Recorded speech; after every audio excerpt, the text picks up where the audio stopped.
नमस्कार दोस्तों, प्रधानमंत्री नरेंद्र मोदी ने केंद्रीय बजट 2025 पर अपनी प्रतिक्रिया देते हुए इसे ऐतिहासिक और विकासोन्मुखी बताया। उन्होंने कहा कि इस बजट में कई महत्वपूर्ण सुधारों की दिशा में ठोस कदम उठाए गए हैं। खासतौर पर परमाणु ऊर्जा क्षेत्र में निजी निवेश को बढ़ावा देने का फैसला ऐतिहासिक साबित होगा। आने वाले समय में सिविल न्यूक्लियर एनर्जी देश के विकास में महत्वपूर्ण भूमिका निभाएगी। पीएम मोदी ने इस बजट को रोजगार उन्मुख बताते हुए कहा कि हर क्षेत्र में नए अवसर सृजित करने के लिए प्राथमिकता दी गई है। उन्होंने दो बड़े सुधारों की ओर विशेष ध्यान आकर्षित किया। पहला, बड़े जहाजों के निर्माण को इंफ्रास्ट्रक्चर का दर्जा देना, जिससे भारत में शिप बिल्डिंग को बढ़ावा मिलेगा और आत्मनिर्भर भारत अभियान को गति मिलेगी। दूसरा, डीप टेक फंड, जियो स्पेशियल मिशन और न्यूक्लियर एनर्जी मिशन जैसे बड़े कदम उठाए गए हैं जो भारत को भविष्य के लिए तैयार करेंगे। प्रधानमंत्री ने इस ऐतिहासिक बजट के लिए सभी नागरिकों को बधाई दी और वित्त मंत्री निर्मला सीतारमण का आभार व्यक्त किया। उन्होंने कहा कि यह बजट न केवल वर्तमान आवश्यकताओं को पूरा करता है बल्कि देश के दीर्घकालिक विकास का मार्ग भी प्रशस्त करता है। भारत की विकास यात्रा का एक महत्वपूर्ण पड़ाव है। ये 140 करोड़ भारतीयों की आकांक्षाओं का बजट है। ये हर भारतीय के सपनों को पूरा करने वाला बजट है। हमने कई सेक्टर्स युवाओं के लिए खोल दिए हैं। सामान्य नागरिक विकसित भारत के मिशन को ड्राइव करने वाला है। यह बजट एक फोर्स मल्टीप्लायर है। यह बजट सेविंग्स को बढ़ाएगा, इन्वेस्टमेंट को बढ़ाएगा, कंजम्पशन को बढ़ाएगा और ग्रोथ को भी तेजी से बढ़ाएगा।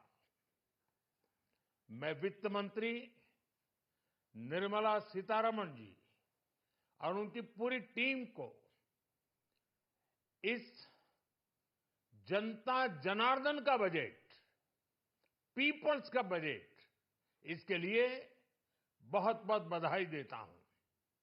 साथियों, आमतौर पर बजट का फोकस इस बात पर रहता है कि सरकार का खजाना कैसे भरेगा,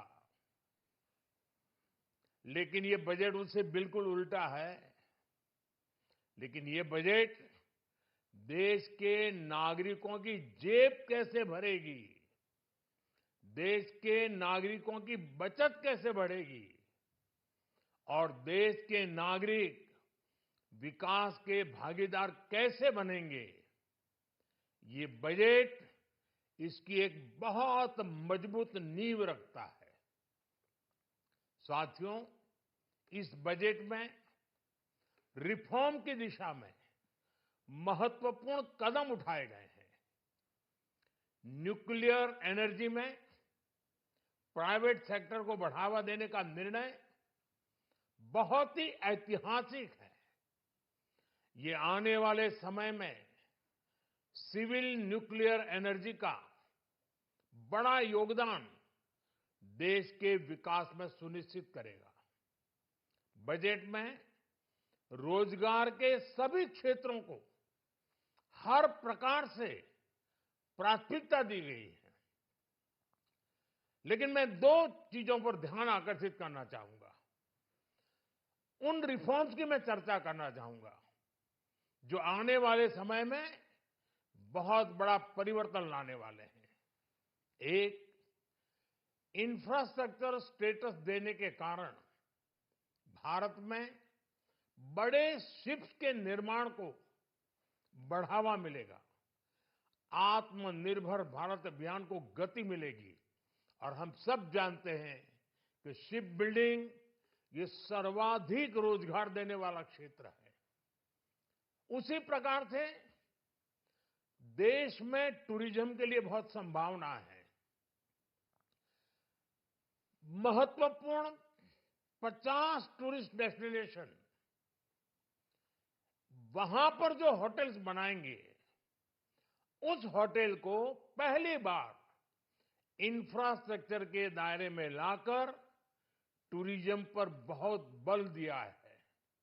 इससे हॉस्पिटैलिटी सेक्टर को, जो रोजगार का बहुत बड़ा क्षेत्र है, और टूरिज्म, जो रोजगार का सबसे बड़ा क्षेत्र है, एक प्रकार से चारों तरफ रोजगार के अवसर पैदा करने वाला एक क्षेत्र को ऊर्जा देने वाला काम करेगा। आज देश विकास भी, विरासत भी, इस मंत्र को लेकर चल रहा है। इस बजट में भी इसके लिए भी बहुत महत्वपूर्ण और ठोस कदम उठाए गए हैं। 1 करोड़ पांडुलिपियों के लिए संरक्षण के लिए, मैन्युस्क्रिप्ट के लिए ज्ञान भारतम मिशन लॉन्च किया गया है। साथ ही भारतीय ज्ञान परंपरा से प्रेरित एक नेशनल डिजिटल रिपोजिटरी बनाई जाएगी। यानी टेक्नोलॉजी का भरपूर उपयोग किया जाएगा और हमारा जो परंपरागत ज्ञान है उसमें से अमृत निचोड़ने का भी काम होगा। साथियों, बजट में किसानों के लिए जो घोषणा हुई है वो कृषि क्षेत्र और समूची ग्रामीण अर्थव्यवस्था में नई क्रांति का आधार बनेगी। पीएम धन धान्य कृषि योजना के तहत 100 जिलों में सिंचाई और इंफ्रास्ट्रक्चर का डेवलपमेंट होगा। किसान क्रेडिट कार्ड की लिमिट 5 लाख तक होने से उन्हें ज्यादा मदद मिलेगी।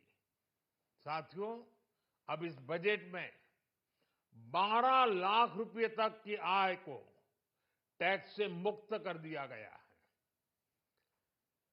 सभी आय वर्ग के लोगों के लिए टैक्स में भी कमी की गई है। इसका बहुत बड़ा फायदा हमारे मिडिल क्लास को, नौकरी पेशे करने वाले जिनकी आय बंधी हुई है, ऐसे लोगों को, मिडिल क्लास को इससे बहुत बड़ा लाभ होने वाला है। उसी प्रकार से जो नए नए प्रोफेशन में आए हैं, जिनको नए नए जॉब मिले हैं, इनकम टैक्स की ये मुक्ति उनके लिए एक बहुत बड़ा अवसर बन जाएगी। साथियों, इस बजट में मैन्युफैक्चरिंग पर 360 डिग्री फोकस है ताकि एंटरप्रेन्योर्स को, एमएसएमईज को, छोटे उद्यमियों को मजबूती मिले और नई जॉब पैदा हो। नेशनल मैन्युफैक्चरिंग मिशन से लेकर clean tech, leather, footwear, toy industry जैसे अनेक सेक्टर्स को विशेष समर्थन दिया गया है। लक्ष्य साफ है कि भारतीय प्रोडक्ट्स ग्लोबल मार्केट में अपनी चमक बिखेर सके। साथियों, राज्यों में इन्वेस्टमेंट का एक वाइब्रेंट कॉम्पिटिटिव माहौल बने, इस पर बजट में विशेष जोर दिया गया है। एमएसएमईज और स्टार्टअप के लिए क्रेडिट गारंटी को दोगुना करने की घोषणा भी हुई है। देश के एससी, एसटी और महिला जो नए उद्यमी बनना चाहते हैं, उनको 2 करोड़ रुपए तक के लोन की योजना भी लाई गई है, और वो भी बिना गारंटी। इस बजट में न्यू एज इकोनॉमी को ध्यान में रखते हुए गीग वर्कर्स के लिए बहुत बड़ी घोषणा की गई है। पहली बार गीग वर्कर्स का ई श्रम पोर्टल पर रजिस्ट्रेशन किया जाएगा। इसके बाद इन साथियों को स्वास्थ्य सेवा और दूसरी सोशल सिक्योरिटी स्कीम्स का लाभ मिलेगा। ये डिग्निटी ऑफ लेबर, इसके प्रति, श्रम एव जयते के प्रति सरकार के कमिटमेंट को दर्शाता है।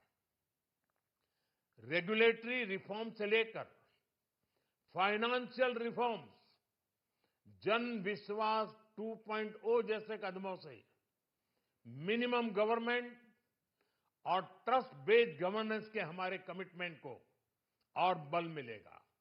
साथियों, ये बजट न केवल देश की वर्तमान आवश्यकताओं को ध्यान में रखता है, बल्कि हमें भविष्य की तैयारी करने में भी मदद करता है। स्टार्टअप के लिए deep tech fund, geospatial mission और न्यूक्लियर एनर्जी मिशन ऐसे ही महत्वपूर्ण कदम है।